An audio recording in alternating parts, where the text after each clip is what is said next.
여러분 안녕하십니까, 김덕희입니다. 자, 이번 시간에는요 2011년도 2회차 해설 진행하겠습니다. 페이지 수는요 314페이지입니다. 2011년 2회차 1번 문제 갑니다. 1번 문제 좀 문제가 난해하죠. 여러분들 좀 당황했을 거예요. 이런 문제 잘 안 봤는데, 노동시장 문제인데 의미만 알면 간단해요. 고임금 경제예요. 고임금 경제. 고임금 경제. 고임금 경제라는 것은 임금이 평균 임금이 아니라 고임금을 지불하는 거예요. 즉 이건 무슨 말이냐면요, 인적 자본량이 많은 근로자를 의미해요. 인적 자본량이 많은 근로자를 의미한다. 이 말은 무엇이냐면 우수한 인재를 의미합니다. 그래서 고임금 경제가 존재할 경우와 존재하지 않을 경우에 있어서 임금 상승이 고용에 미치는 겁니다. 일반적으로 여러분 노동 수요 곡선에 의하면 임금이 상승되면 노동 수요, 고용, 즉 노동 수요는 일자리죠.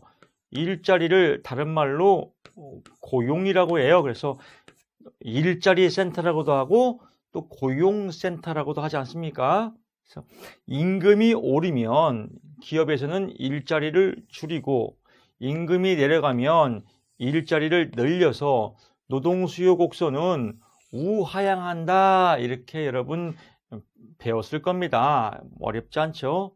그래서 우하향한다, 완만하다는 것은요 탄력적이라는 말이에요. 탄력적이다. 그래서 여러분 노동 수요 곡선은 끝났고 탄력성과 비탄력성을 공부할 때 이렇게 그래프 두 개가 기억나죠? 여기는 임금이 100만 원이에요.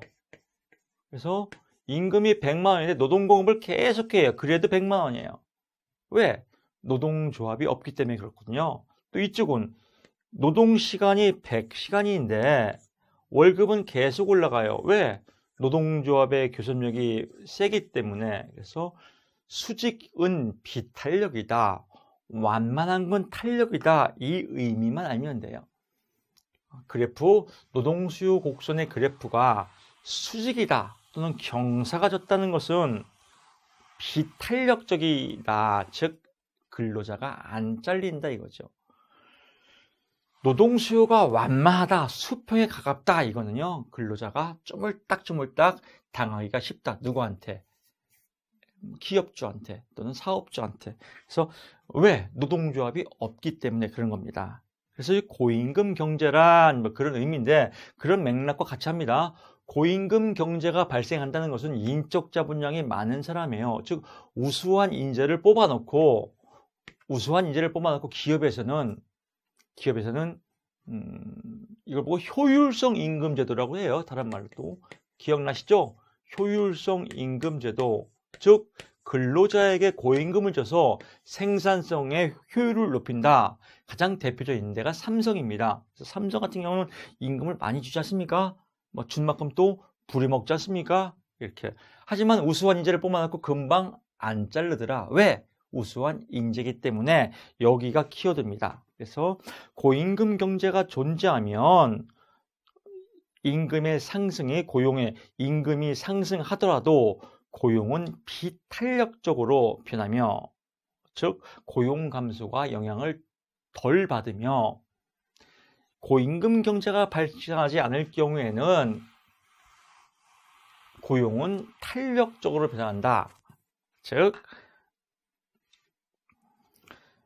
고용 감소의 영향을 많이 받는다, 이렇게 표현을 하면 됩니다. 어떤 내용이지만 여러분 이해하시고 이해한 내용을 쓰시면 될 것 같습니다. 2번 갑니다.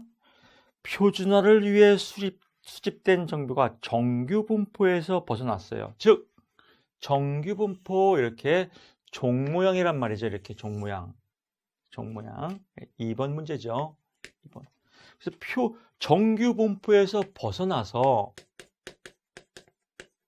모양이 안 이쁘게 이렇게 나왔단 말이에요. 이렇게 나올 때 이거를 어떤 식으로 해결하냐 이거죠. 그래서 해결하는 방법은 완곡법이라고 그래요. 그래서 첫째, 완곡법을 사용한다. 제가 학교 다닐 때는 이런 거 좀 많이 있었는데 비일비재했었는데 요즘은 없다고 하더라고요. 시험을 너무 선생님이 난이도를 너무 어렵게 내서 점수가 너무 안 나왔어요. 그래서 자기 점수에 5점씩을 올리라 이렇게 해서 채점하는 경우가 있었습니다. 또 너무 높아갖고 5점을 깎고 이렇게 점수를 높여주거나 내려줘서 평가하는 방법을 정규분포의 모양으로 갖추도록 하는 방법을 완곡법이라고 합니다. 이해가시죠? 여러분 채점도 완곡법으로 채점합니다. 직업생 60점 절대평가지만요. 기본적인 웬만큼의 합격선이 있어요. 정부에서 정책이. 근데 시험이 너무 쉽게 나왔어요. 너무 쉽게 나와서 합격자가 너무 많아. 그럴 때는요. 점수에 몇 점을 깎아요. 내가 분명히 채점을 해보니까 나는 70점이야. 근데 너무 쉽게 나와서 11점을 깎았어요. 그럼 불합격이에요. 그래서 뭐 정말 퀴넷에 뭐 항의도 많이 하지 않습니까? 나는 분명히 합격인데 왜 불합격됐냐? 내 점수가 분명히 난 70점인데 왜 59점 나왔냐? 뭐 이렇게 59, 60 그렇죠. 이렇게 막 항의하는데 이건 완곡법을 써서 그래요. 완곡법 점수를 전체적으로 올렸다 내렸다 해서 그렇다. 2번은요. 절미법이에요. 절미법은 말 그대로 꼬리의 편차가 너무 길어요. 이렇게. 예를 들면 정규분포는 딱 나왔는데 3명이 표준표차가 마이너스 3 표준표차를 저 꼴등에 있는 빵점이 3명이 있어요. 그래서 그런 것들을 그냥 잘라서 이렇게 점수를 매기지 않고 정규분포의 모양으로 만든다. 그래서 이걸 보고 절미법이라고 그래요. 절미법. 편표의 꼬리가 작을 경우 꼬리를 잘라내는 방법을 절미법이라고 한다. 세 번째는 면적 환산법입니다. 면적이죠. 면적 환산법이다. 그래서 면적을 나누는 방법이에요. 각 점수의 100분의 1을 찾아서 이건 이 정규분포는 표준 점수이기 때문에 지점수를 계산하죠. 근데 이 지점수를 다시 100분율로 100분의 1을 찾아서 그 100분위에 해당하는 지점수를 찾는 방법이다. 100분의 1을 찾아서 지점수를 쪼개는 방법이에요. 그래서 이거는 뭐 여러분들 이렇게 간단하게 이해하시면 됩니다.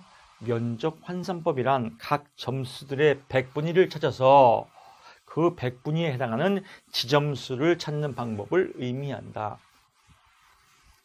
근데 이 뒷부분이 또 이해가 안 가고 또 헷갈려요. 그럴 경우에는요.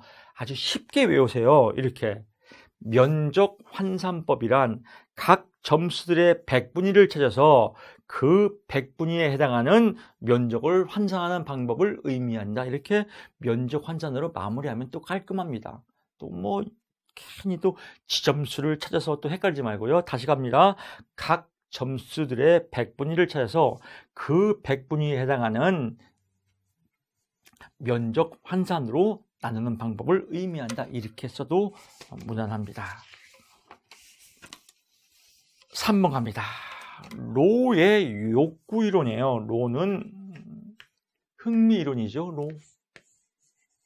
로의 욕구 이론에 성격 이론과 직업 분류라는 두 가지 영향을 통합한 데 있다. 그래서 이 로의 욕구 이론에 영향을 미치는 성격과 뭐 앞에는 무시해도 됩니다. 로의 욕구 이론에 영향을 미치는 게 무엇이냐? 영향을 미치는 이론이 뭐냐 이거죠. 영향. 두 번째는 직업 분류 체계가 어떻게 이루어지냐 이겁니다. 보통 방대한 내용인데 제가 깔끔하게 정리해 드리겠습니다. 로 하면요. 이게 여기는 로 집안이에요. 로 집안이 누가 있어요? 메슬로. 그래서 메슬로의 영향을 받았다. 로니까 메슬로우 하면 뭐 얘가 형이겠죠. 동생. 메슬로우 동생은 메슬로우. 메슬로우의 욕구 이계 이론에 영향을 받은 이론이다. 이렇게 쓰면 됩니다. 그래서 메슬로우의 욕구 이계 이론은 여러분 이건 많이 할 겁니다. 많이 공부해서 아실 거예요. 첫 단계가 생리적 욕구다. 두 번째 안전의 욕구다. 세 번째 소속과 애정의 욕구다.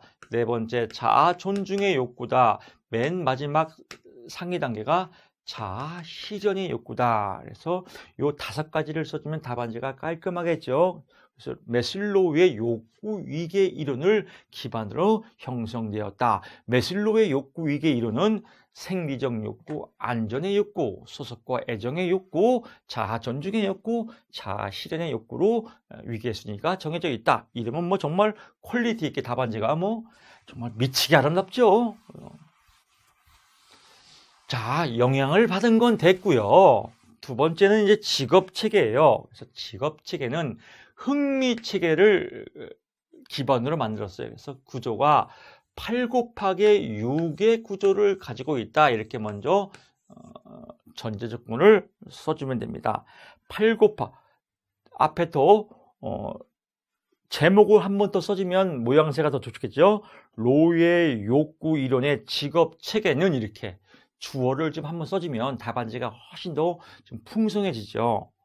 로의 욕구 이론 중에 직업 분류 체계는 8 곱하기 6의 구조를 갖고 있는데 8가지의 흥미군이에요. 8가지. 그 6가지는요. 6가지는 보통 전문직이에요. 전문직. 그래서 직업 체계는 곤란도와 책임성이에요. 전문직인데 곤란도와 얼마큼 힘드냐 아닙니다. 곤란도와 책임성으로 나눠요. 이렇게 다시 한번 가겠습니다. 8 곱하기 6의 구조를 갖고 있는데 8가지의 흥미군과 6가지의 곤란도와 책임도에 따라서 곤란도와 책임도에 따라서 나누어진다. 이렇게 보면 됩니다. 그래서 조금 더 흥미있게 가면 8가지는 교재에 보게 되면 뭐 서비스직, 사회 접촉직, 조직, 기술직 나오는데 그냥 서기, 기술직 있죠? 외우기 쉽게 서기, 서비스직, 기술직 이렇게 서기다. 서기, 서비스직, 기술직 등과 같은 8가지의 흥미군과 이렇게 마무리하면 버무리면 될 것 같습니다. 근데 곤란도와 책임성은 6가지를 쓰시오라고 또 별도 문제가 나오거든요. 그래서 이건 6가지를 외워야 돼요. 근데 관리직이죠. 이건 책임성이에요. 또 숙련직 이거는 뭐 곤란도겠죠. 여기는 전문관리다. 여기는 숙련직이다. 이렇게 요것만 외우세요. 전문관리, 숙련직, 그 다음에 6가지니까 고급 전문관리, 또 중급 전문관리, 또 준 전문관리 이렇게 나누고요. 앞에 고급, 중급, 준만 쓰면 되겠죠. 숙련직은 숙련직, 반숙련직, 비숙련직으로 나눈다. 이렇게 쓰시면 됩니다. 또 어떤 문제에서는 로의 욕구 이론에 6가지 구조를 쓰시오 이렇게 나오는 적도 있거든요. 6가지는 전문관리와 숙련직으로 구분되는데 전문관리는 고급 전문관리, 중급 전문관리, 준 전문관리로 나누고요. 숙련직은 숙련직, 비숙련직, 또 반숙련직으로 나눈다. 이렇게 보시면 될 것 같습니다. 4번 문제 갑니다. 이 문제도요, 연속성이 있어요. 수포의 발달적 직업 상담의 6단계입니다. 발달적 직업 상담. 그 직업 상담의 6단계예요. 바로 전 시간에 동영상에서 여러분 들으셨죠? 나온 문제가 또 나와요. 계속 반복적으로. 굳이 동영상을 몇 번 안 들으셔도 됩니다. 계속 회차별로 들으면요. 또 나오고 그게 복습입니다. 기억나실 겁니다. 신부 문심자 양과 신랑 현태희 군이 결혼식을 하였다. 주제는 수포가 봤다. 그래서 문제 탐색, 심층적 탐색, 자아 수용, 현실 검증, 태도와 감정의 탐색과 처리, 의사결정이다. 라고 해서 얘만 써주면 됩니다. 설명하라고 쓸 필요가 없습니다. 5번 갑니다. 우리나라 통계상 실업률이 체감하는 실업률이 통계상이에요. 그 실업률이 원래 올라가야 되는데 체감 실업률보다 낮게 나타났어요. 즉 실질적 실업률보다 낮게 나타났단 말이에요. 낮게. 왜 그런가 봤더니 여러분 노동시장론에서 실망 노동자 가설 여러분 기억나시죠? 실망 노동자 가설 경기 침체 시에 경제활동 인구에 있던 실업자가 구직활동을 포기함으로써 비경제활동으로 전락하는 것을 말한다. 그래서 비경제활동으로 전락했으니까 실업률 통계 계산에 포함시키지 않아요. 그래서 통계상 수치가 내려간다라고 뭐 1차에도 많이 배웠을 겁니다. 그래서 실망 노동자 가설에 의해서 실망 노동력은 비경제 활동 인구로 내려가기 때문에 실업률 통계에 포함되지 않기 때문에 실업률이 낮아진다, 내려간다 이렇게 쓰면 되겠고요. 두 번째는요. 주당 실컷 놀다가 일주일에 1시간만 일하는 사람을 취업자로 봐요. 그래서 1시간, 주당 1시간 이상 일한 사람을 취업자로 보기 때문이다. 이렇게 써도 되고요. 또 이어서 무급가족 종사자, 무급 월급을 받지 않는 가족 구성원이 일하는 회사에서 주당 18시간 도와주면 이 사람도 취업자로 보기 때문에, 즉 무급 가족 종사자를 취업자로 보기 때문에 실업률이 내려간다. 이렇게 쓰면 됩니다. 자, 5번 됐고요. 6번 갑니다. 6번. 생애진로 사정의 구조와 이를 통해서 얻을 수 있는 정보 3가지를 쓰시오라고 나왔습니다. 그래서 생애진로 사정이란 LCA라고 하죠. 6번.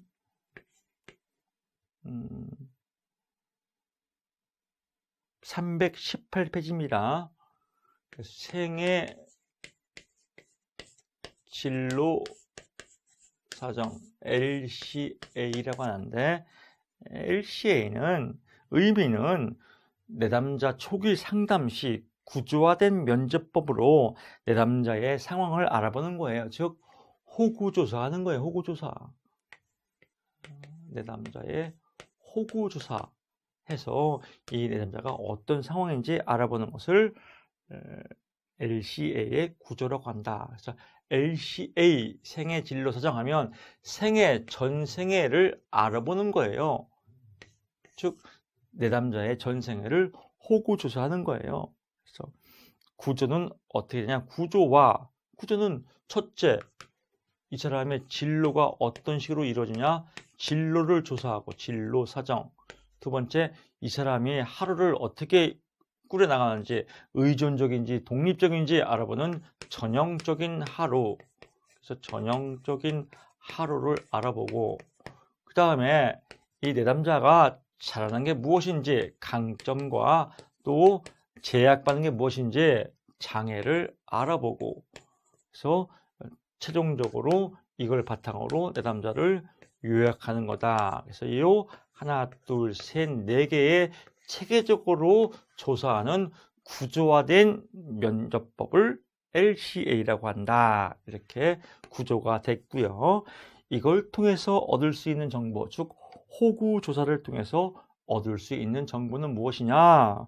또 일은 어떤 경험을 해봤고 학교는 어디까지 나왔으며 전공은 무엇이고 이렇게 호구 조사할 거 아니에요? 그래서 내담자의 일의 경험과 교육 수준을 파악할 수가 있다. 즉 내담자의 일의 경험과 교육 수준을 알 수 있다. 이렇게 보시면 될 것 같고요. 두 번째는요, 내담자가 어떤 가치관과 자기 인식을 할 수 있는지 내담자의 자기 인식과 가치관을 알 수 있다.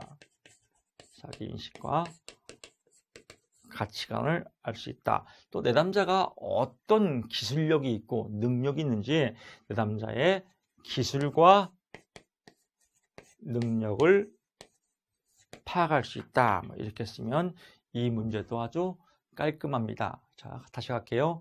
생애 진로 사정 LCA인데 여기에 구조는 진로 사정, 전형적인 하루, 강점과 장애, 요약이다. 이걸 통해서 알 수 있는 정보는 내담자의 일의 경험과 교육 수준을 알 수 있다. 내담자의 자기인식과 가치관을 알 수가 있다. 또 내담자의 기술과 능력을 파악할 수가 있다. 이렇게 여러분 보시면 될 것 같습니다.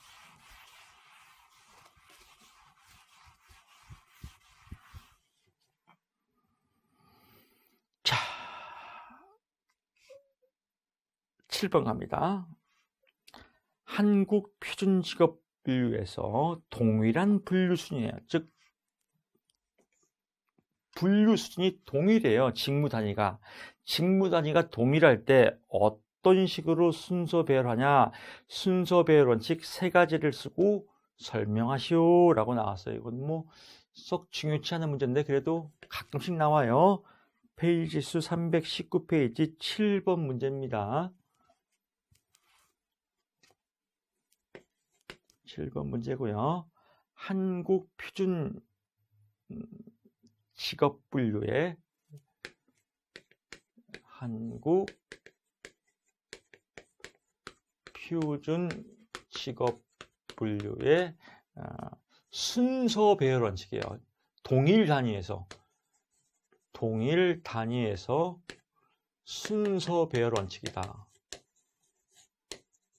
순서 배열 원칙이다.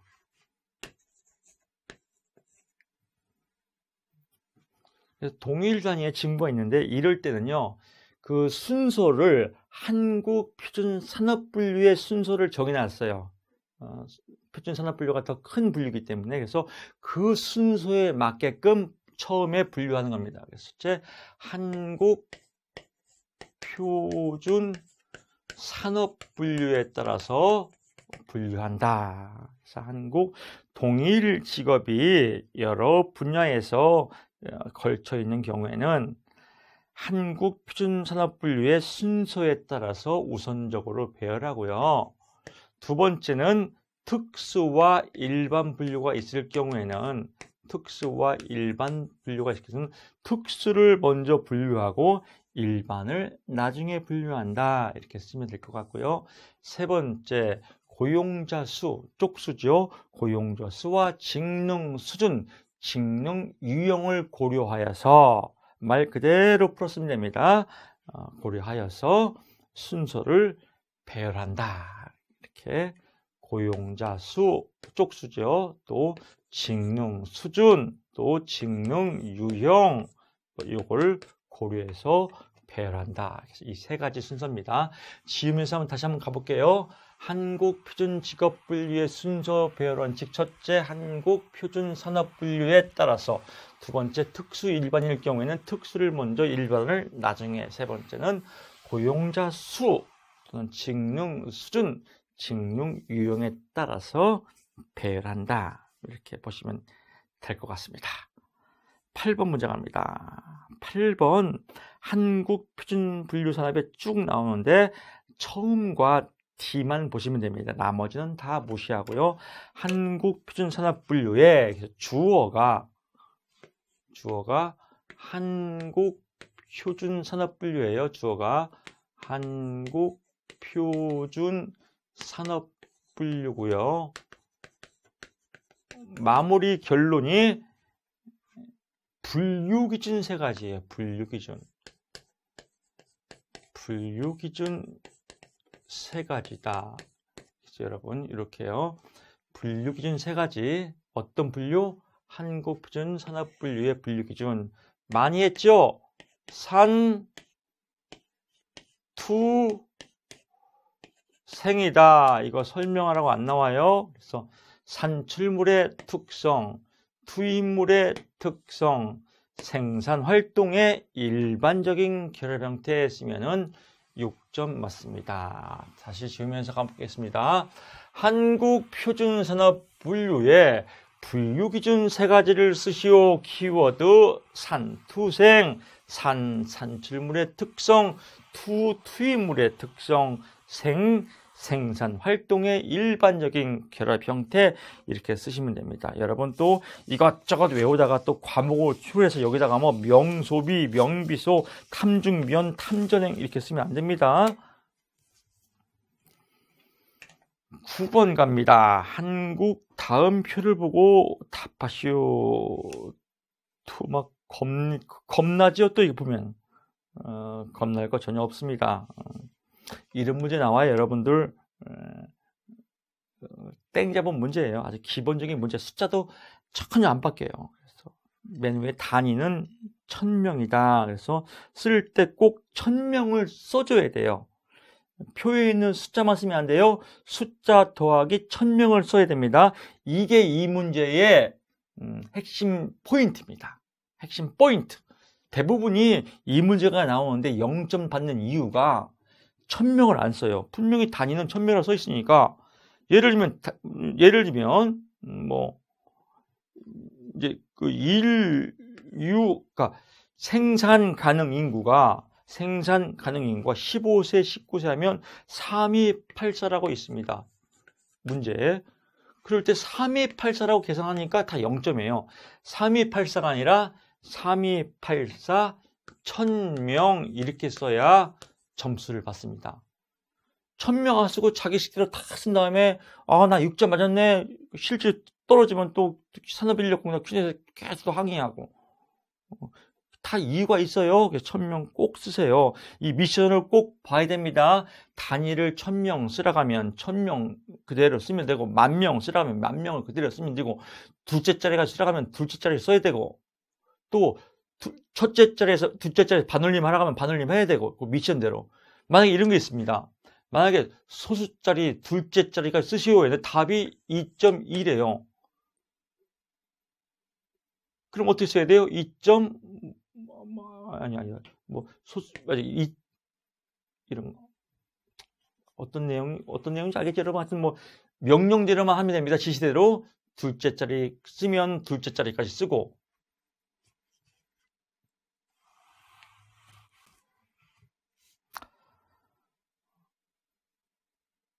감기약을 먹었더니 순간적으로 해롱해롱하네요.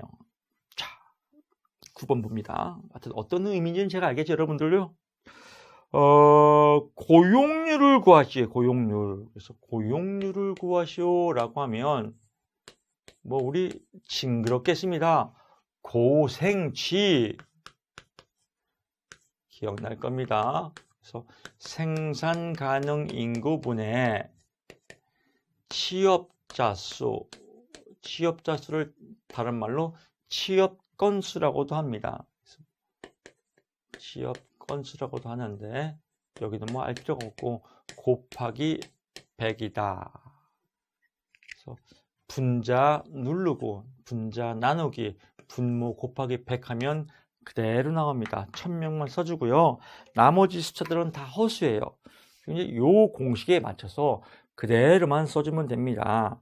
1번 30세, 50세 고용률을 계산하시오 라고 하면 30세에서 50세 고생치 그대로 누르면 됩니다. 29세 두 번째 2번 29세 이하의 고용률을 구하시오 하면 29세 이하만 그대로 더해서 고용률 구하면 됩니다. 밑에 맨 마지막에 보게 되면 29세 이하의 고용률이 30대, 50대의 고용률보다 현저하게 낮아요. 점수가. 30대, 50대는 고용률이 73.4%고 29세일 때는 40.5%입니다. 그래서 여기다 점도 안 찍어도 돼요. 40 뭐 책에는 73점에서 는에다가 이렇게 약자 썼는데 이것도 쓸 필요 없습니다. 다만 시험 문제 지시사항에 약자를 꼭 붙이시오 하면 약자를 붙이고 그 말이 없으면 약자를 붙일 필요가 없습니다. 그래서 답이 나왔고요. 30대 50세가 고용률이 훨씬 높기 때문에 근데 그대로 보면 됩니다. 30세, 50세의 고용률이 높게 나타나는 원인 중 하나는 취업자의 불안전 취업자가 많이 포함되어 있기 때문이다. 라고 뭐 이 문제에서는요. 그렇죠. 고용률을 29세 이하의 고용률과 비교하여 분석하시오 라고 나오는데 내용은 여러 가지예요. 여러 가지예요. 이렇게 책에 쓰고요. 또 다른 답이 있어요. 해석은 여러 가지니까 30세, 50세 고용률이 29세 이하의 고용률보다 훨씬 더 많기 때문에 중장년의 일자리가 더 많다는 것을 의미한다. 이렇게 써도 돼요. 그대로. 다 답입니다.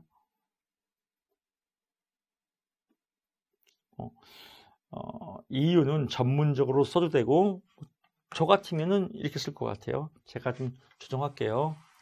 30세, 50세의 고용률이 29세 이하의 고용률보다 월등하게 높기 때문에 청년 실업이 큰 문제가 되며 중장년의 일자리는 많이 취업이 된다고 본다. 뭐 이렇게 쓰면 더 깔끔하겠죠. 10번 갑니다. 가치사정의 용도 3가지를 쓰세요 라고 나왔습니다. 그래서 여기도 가치사정의 용도입니다. 먼저 가치사정, 가치를 조사하는 용도를 다른 말로 목적이라고 그래요. 목적. 조사는 뭐죠? 가치를 조사하는 목적이 뭐냐 이거예요. 내 남자의 가치를 조사하는 왜 조사하냐 이거예요. 첫째, 가장 쉬운 건 이런 용도의 공통부문은 자기인식의 증진이에요. 너를 좀 잘 알아라 이거예요. 너를. 그래서 자기인식의 발전 또는 자기인식의 증진이다. 자기인식의 발전을 시키려고 이런 조사를 한다. 뭐 증진, 발전, 뭐 향상 다 똑같은 표현입니다. 두 번째, 지금 직업을 만족을 하냐 못하냐 이걸 알아보기 위해서 근거를 확인할 수 있다. 가치가 안 맞으면 불만족이 생기겠죠. 그래서 현재 직업 불만족의 근거를 사용할 수 있다. 현재 직업 불만족을 알 수가 있다. 이렇게 써도 돼요. 현재 직업 불만족을 파악할 수 있다. 또 근거를 확인할 수 있다. 뭐 이렇게 편하게 쓰면 되겠고요. 세 번째, 역할 갈등의 근거를 확인할 수 있다. 역할 갈등이 지금 내 직장 내 역할에 뭐가 갈등이 심해. 그 이유는 대부분 보면 가치가 안 맞아서 그렇거든요. 나하고. 그래서 왜 역할 갈등이 생기는지 역할 갈등의 근거를 확인할 수 있다. 뭐 또 가치가 안 맞으니까 직업 선택이나 직업 전환을 바로잡아주는 전략으로 사용할 수 있다라고 쓰는데 3가지만 쓰라고 하니까 뭐 3개만 쓰면 될 것 같습니다. 자기 인식의 발전, 또 직업 불만족의 근거를 알아볼 수 있고, 세 번째 역할 갈등의 근거를 확인할 수 있다. 뭐 이렇게 쓰면 될 것 같습니다. 자, 이렇게 해서 2011년도 제 2회차죠. 2회차 1강을 모두 마치겠습니다. 여러분 수고 많았습니다. 고맙습니다.